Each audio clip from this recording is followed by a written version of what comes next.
Hey guys, so this is the official manual of a Gigabyte, and we're going to show you how to connect the front panel on your Gigabyte B650 gaming.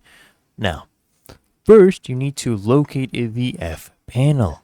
Okay, and this is the pin assignment. This is what it looks like. So you want to find this on the motherboard. Of course, you'll need to refer to your specific motherboard's manual for specific pin assignments, as this can vary a little bit. But basically what you need to do is first locate the F panel, okay? The front panel header.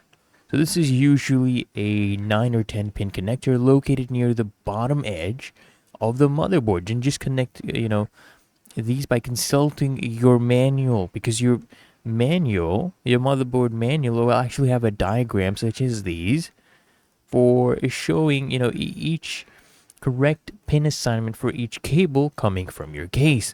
So what you need to do is carefully plug the cables from your case into the corresponding pins on the F panel header. And you need to ensure proper polarity, guys, positive and negative if possible. Try to ensure that, and just make sure the connections are tight and they're secure. Okay, and it's really that easy and simple, and it should look like this. Okay. Anyways, if you found this helpful, make sure you smash that like button and subscribe to find your solution.